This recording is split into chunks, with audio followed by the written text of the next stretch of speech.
Welcome to 99 TV. నేను బ్రహ్మనాయుడు.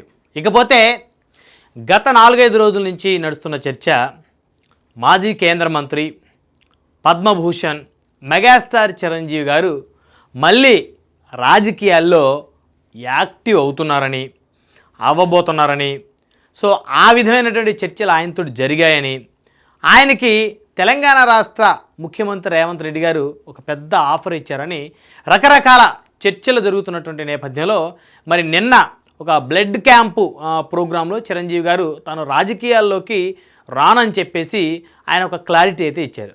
అయితే అసలు ఇంత చర్చ ఎందుకు జరిగింది, రేవంత్ రెడ్డి గారు చిరంజీవి గారి మధ్య సంభాషణ ఏమొచ్చిందని ఒకసారి కనుక డెప్త్కి వెళ్తే, చిరంజీవి గారు గత 4 రోజుల క్రితం హైదరాబాద్ జూబ్లీ హిల్స్లోని ముఖ్యమంత్రి రేవంత్ రెడ్డి గారి యొక్క నివాసంలో చిరంజీవి గారు రేవంత్ రెడ్డి గారిని కలిసి భేటీ అయ్యారు. అయితే ఆ భేటీలో అనేకమైనటువంటి విషయాలు చర్చకు వచ్చాయని చెప్పేసి అయితే పెద్ద ఎత్తున ప్రచారం జరుగుతుంది. అందులో ప్రధానంగా చూస్తే ఈ సినిమా ఇండస్ట్రీకి సంబంధించినటువంటి కొన్ని సమస్యల్ని చిరంజీవి గారు రేవంత్ రెడ్డి గారి దృష్టికి తీసుకెళ్లారని, అదేవిధంగా అదే క్రమంలో రేవంత్ రెడ్డి గారు చిరంజీవి గారిని రాజకీయాల్లోకి రమ్మని చెప్పేసి ఆహ్వానించారని. ఎందుకంటే గతంలో చిరంజీవి గారు ప్రజారాజ్యం పార్టీ పెట్టారు. సో ప్రజారాజ్యం పార్టీ ఉమ్మడి ఆంధ్రప్రదేశ్లో 2009 సార్వత్రిక ఎన్నికల్లో పోటీ చేసింది. 70 లక్షలకు పైచిలకు ఓట్లను సాధించింది. 18 అసెంబ్లీ స్థానాలు సాధించింది. దాదాపు 30 అసెంబ్లీ స్థానాలు 1000 ఓట్లు మైనస్ తోటి ఓడిపోయినటువంటి అసెంబ్లీ స్థానాలు ఉన్నాయి. అంటే మెగాస్టార్ చిరంజీవి గారికి రాజకీయంగా చాలా ఆదరణ, చాలా బలం ఉందన్నటువంటి మాట వాస్తవం. ఈరోజు చిరంజీవి గారి రాజకీయ వారసుడిగానే జనసేన పార్టీ అధినేత పవన్ కళ్యాణ్ గారు ఆంధ్రప్రదేశ్లో తన ప్రస్థానం కొనసాగుతున్న మాట వాస్తవం.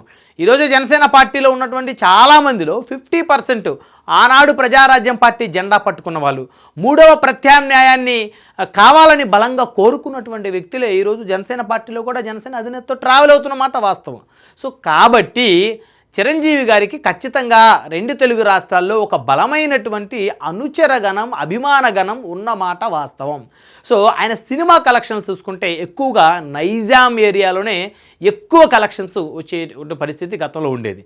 అయితే ఇప్పటికీ కూడా అదే అభిమానం చిరంజీవి గారి మీద లేకపోలేదు. ఆ తర్వాత కొన్ని రాజకీయ పరిస్థితులు, పరిణామాల మధ్య చిరంజీవి గారు మరి ప్రజారాజ్యం పార్టీని కాంగ్రెస్లో విలీనం చేయటం, ఆ తర్వాత కాంగ్రెస్ పార్టీ నుంచి ఆయన రాజ్యసభకి ఎంపిక అవ్వటం, సో ఆ తర్వాత కేంద్ర మంత్రిగా ఆయన పనిచేయటం, అంటే కాంగ్రెస్ పార్టీతోటి చిరంజీవి గారికి అవినాభావ సంబంధం ఉన్నటువంటి మాట వాస్తవం. తన రాజ్యసభ పదవీ కాలాన్ని పూర్తిగా చిరంజీవి గారు ఉపయోగించుకున్నారు, అదేవిధంగా ప్రజలకు సేవ చేశారు అని చెప్పడంలో ఎలాంటి అతిశయోక్తి లేదు.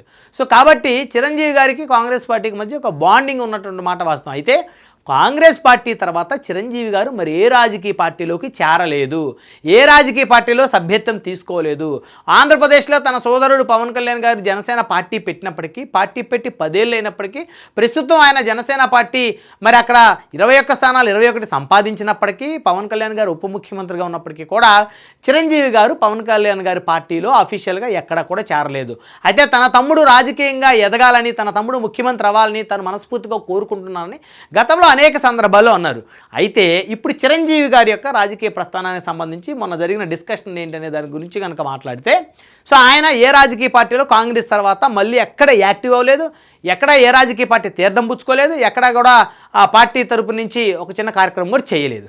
అయితే గత సంవత్సరం చూస్తే చిరంజీవి గారు మరి ఢిల్లీలో కిషన్ రెడ్డి గారి ఇంట్లో సంక్రాంతి సంబరాలకు సంబంధించి ఆయన అటెండ్ అయితే అక్కడ ప్రధానమంత్రి నరేంద్ర మోదీ గారు, సో బీజేపీ పెద్దలందరూ వచ్చారు, వాళ్ళందరితోటి చిరంజీవి గారు చాలా ఆనందంగా గడిపారు. అయితే అప్పుడు అందరూ ఏమనుకున్నారు, చిరంజీవి గారు బీజేపీలోకి వెళ్ళబోతున్నారు, ఎందుకంటే భారతీయ జనతా పార్టీ ఇటు పవన్ కళ్యాణ్ గారికి మంచి గుర్తింపునిస్తూ ఉంది, మంచి ప్రాధాన్యత ఇస్తూ ఉంది, మెగా కుటుంబానికి ఉన్న ప్రాధాన్యత అందరికీ తెలుసు అని చెప్పేసి. అదేవిధంగా పవన్ కళ్యాణ్ గారు ప్రమాణ స్వీకారం రోజున మరి మోదీ గారు వచ్చి మరి చిరంజీవి గారిని, పవన్ కళ్యాణ్ గారిని ఇద్దరిని కూడా ఆలింగనం చేసుకోవటం, వాళ్ళిద్దరి చేతుల్ని పైకెత్తి ఒక విక్టరీ సింబల్ రాష్ట్ర ప్రజలకు చూపించడం, అంటే మెగా కుటుంబంతో నేను ఉన్నాను అని చెప్పేసి, వీళ్ళకి నా అండదండలు ఉంటాయని చెప్పేసి ఆయన ఇచ్చిన ఇండికేషన్ ఏదైతే ఉందో అప్పుడు కూడా అందరూ అనుకున్నారు చిరంజీవి గారికి బీజేపీ నుంచి ఆయనకు ఒక ఆఫర్ ఉంది, రాజ్యసభ ఇస్తానికి బీజేపీ సిద్ధంగా ఉంది, సో కేంద్ర మంత్రి ముఖ్యమంత్రి పదవి కూడా చిరంజీవి గారికి బీజేపీ వాళ్ళు ఇవ్వడానికి సిద్ధంగా ఉన్నారు.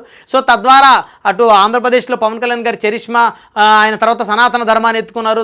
దక్షిణాది రాష్ట్రాల్లో కూడా పవన్ కళ్యాణ్ గారిని ప్రచారానికి వాడుకోవచ్చు. అదేవిధంగా ఇటు తెలంగాణలో కూడా మెగా కుటుంబానికి పట్టుంది కాబట్టి చిరంజీవి గారిని కనుక తీసుకుంటే అటు ఆంధ్రప్రదేశ్ ప్రత్యేకించి తెలంగాణ 2 రాష్ట్రాల్లో భారతీయ జనతా పార్టీ ఇంకా బలంగా ముందుకు వెళ్తుందనేటువంటి ఒక ఆలోచనతోటి భారతీయ జనతా పార్టీ ఉందని చెప్పేసి చాలామంది చాలా అభిప్రాయాలు చెప్పారు.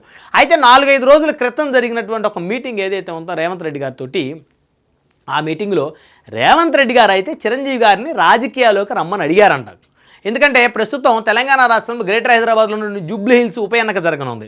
జూబ్లీ హిల్స్ ఉప ఎన్నికకు సంబంధించి ఇక్కడ సిట్టింగ్ ఎమ్మెల్యేగా ఉన్నటువంటి మాగండి గోపీనాథ్ గారు, బీఆర్ఎస్ ఎమ్మెల్యేగా ఉన్న గోపీనాథ్ గారు ఆయన హఠాన్ మరణం చెందటం, ఆ తర్వాత ఇక్కడ ఎన్నికలకి మరి నోటిఫికేషన్ రావటం, ఎన్నికలు జరిగేటువంటి పరిస్థితి ఉండటం ఏదైతే ఉందో, సో ఇక్కడ జూబ్లీ హిల్స్ ఉప ఎన్నికలకి సంబంధించి కాంగ్రెస్ పార్టీ ఇంకా అభ్యర్థిని ఖరారు చేయలేదు. సో చాలామంది పోటీ పడతా ఉన్నారు. అలాగని ఏ రాజకీయ పార్టీ ఇంతవరకు కూడా అభ్యర్థిని అధికారికంగా ఇక్కడ డిక్లేర్ చేయలేదు. సో కాంగ్రెస్ పార్టీ నుంచి చిరంజీవి గారిని జూబ్లీ హిల్స్ బరిలోకి రేవంత్ రెడ్డి గారు దిగమని ఆహ్వానించారంట. అయితే ఎందుకంటే ఈ జూబ్లీ హిల్స్ నియోజకవర్గంలో సెటిలర్స్ ఎక్కువ ఉన్న నియోజకవర్గం ఇది. ఎందుకంటే ఆంధ్రప్రదేశ్ ప్రాంతానికి చెందిన వాళ్ళు దాదాపు ఇక్కడ 60% ఉన్నారు ఈ జూబ్లీ హిల్స్ నియోజకవర్గంలో. సో అదేవిధంగా చిరంజీవి గారికి మంచి పట్టు ఉంది ఈ జూబ్లీ హిల్స్ నియోజకవర్గంలో, అందులో ఎలాంటి అతిశయోక్తి లేదు. ఈ జూబ్లీ హిల్స్ నియోజకవర్గంలో చాలా బస్తీలు ఉన్నాయి. బస్తీల్లో చిరంజీవి గారికి మాస్ ఫాలోయింగ్ ఉన్నటువంటి మాట వాస్తవం. ఆయన మళ్ళీ ఒకసారి యాక్టివ్ అయ్యి ప్రతి బస్తీ కూడా ఆయన వెళ్ళి అందరినీ కలిసి మాట్లాడితే ఈజీగానే వర్కౌట్ అవుతుంది, అంత కష్టమైన పనేం కాదు. అందులోనూ ఆయన కాంగ్రెస్ పార్టీ అభ్యర్థిగా జూబ్లీ హిల్స్లో బరిలోకి దిగితే ఇక్కడ కూటమి పార్టీలు పోటీ చేయాలనేటువంటి ఆలోచన విరమించుకుంటాయనేటువంటి ఒక ఆలోచనలో రేవంత్ రెడ్డి గారు ఉన్నట్టు తెలుస్తుంది. ఎందుకంటే ఆంధ్రప్రదేశ్లో కూటమి అంటే తెలుగుదేశం, జనసేన, బీజేపీ. సో ఇక్కడ కూడా బీజేపీ అభ్యర్థిని బరిలోకి దించితే తెలుగుదేశం, జనసేన కూడా బీజేపీ అభ్యర్థికి మద్దతు ఇవ్వాల్సిందే. ఆ విధంగా వాళ్ళు సెట్ చేసుకొని ఎన్నికల్లో దిగుతారు.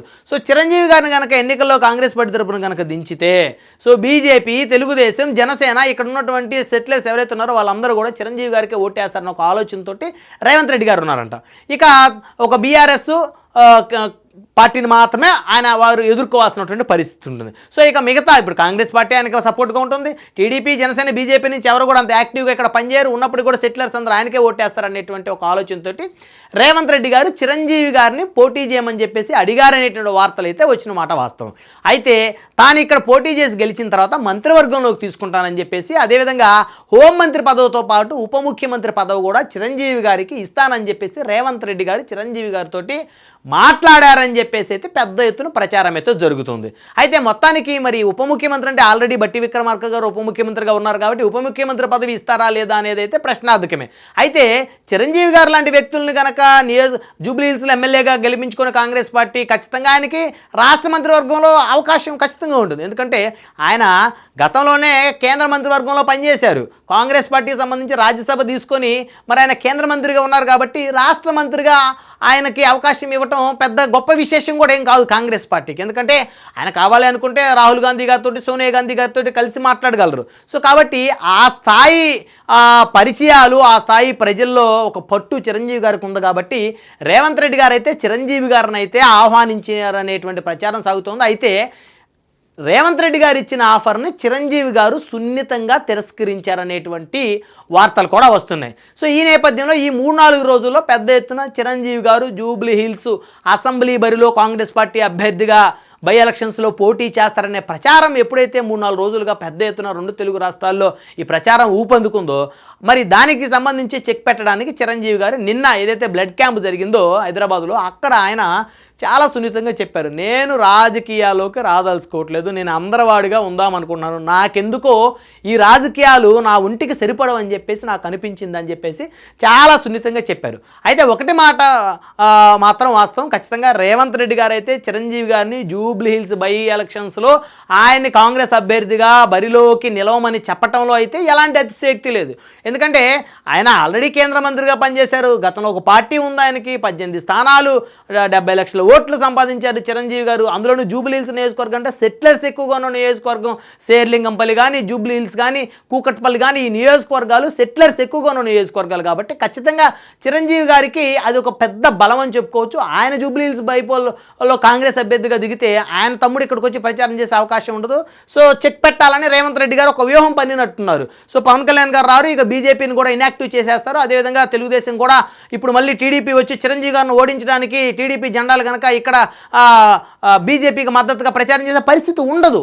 ఎందుకంటే అక్కడ పవన్ కళ్యాణ్ గారు చంద్రబాబు నాయుడు గారు ఇద్దరు కలిసి ఉన్నారు కాబట్టి వ్యూహాత్మకంగా చిరంజీవి గారిని బరిలోకి దింపితే ఖచ్చితంగా భారీ మెజార్టీతో చిరంజీవి గారిని జూబ్లీహిల్స్ అసెంబ్లీ నుంచి కాంగ్రెస్ అభ్యర్థిగా ఆయన్ని అసెంబ్లీకి తీసుకువెళ్ళొచ్చు అనేటువంటి ఆలోచనలో రేవంత్ రెడ్డి గారు ఒక ఆలోచన చేసి ఉండటం అయితే ఆ ఆలోచన అయితే గొప్పదే. ఎందుకంటే చాలా తెలివైన ఆలోచన కూడా అది, చాలా ఈజీగా నెగ్గేటువంటి పరిస్థితి. ఎందుకంటే బీఆర్ఎస్ ఇక్కడ మాగంటి గోపీనాథ్ గారు చనిపోయిన తర్వాత కాస్త సానుభూతి ఉంది, ఆయన కుటుంబ సభ్యులు ఎవరైతే బరిలో నిలుస్తారో వారికే గెలుపు అవకాశాలు ఉన్నాయనేటువంటి ప్రచారం కూడా సాగుతుంది. సో ఇప్పుడు అది ఎదుర్కోవాలంటే అధికారంలో ఉన్న కాంగ్రెస్ పార్టీ ఇక్కడ జూబ్లీహిల్స్ ఎలక్షన్స్లో గెలిస్తేనే కాంగ్రెస్ పార్టీకి పట్టున్నట్టు, గెలవకపోతే మళ్ళీ ప్రజలకు నెగిటివ్ ఇండికేషన్ వెళ్తుంది. ఆల్రెడీ రేవంత్ రెడ్డి గారి నాయకత్వంలో ఫెయిల్ అయింది ప్రభుత్వం, ఆయనే అంత యాక్టివ్గా లేడు, కేసీఆర్ గారికి రేవంత్ రెడ్డి గారికి నక్కకి నాగలోకానికి ఉన్న తేడా ఉందనే ప్రచారం పెద్ద ఎత్తున జనాల్లోకి బీఆర్ఎస్ తీసుకెళ్లే అవకాశం ఉంది. సో కాబట్టి ఇది కత్తి మీద సాము, బీఆర్ఎస్ ని ఓడించి కాంగ్రెస్ జూబ్లీహిల్స్ అసెంబ్లీ సీటు కైవసం చేసుకోవటం అనేది ఇది రేవంత్ రెడ్డి గారి యొక్క రాజకీయ చతురతకు, ఆయన నాయకత్వానికి ఒక సవాల్గా ఉంది. సో కాబట్టే చిరంజీవి గారిని అడుగుంటారు. సరే, చిరంజీవి గారు కనుక సున్నితంగా తిరస్కరించకుండా కనుక ఆయన ఓకే కనుక చెప్పినట్లయితే తెలంగాణ రాజకీయం అయితే మరో మలుపు తిరిగేది, అందులో డౌటే లేదు.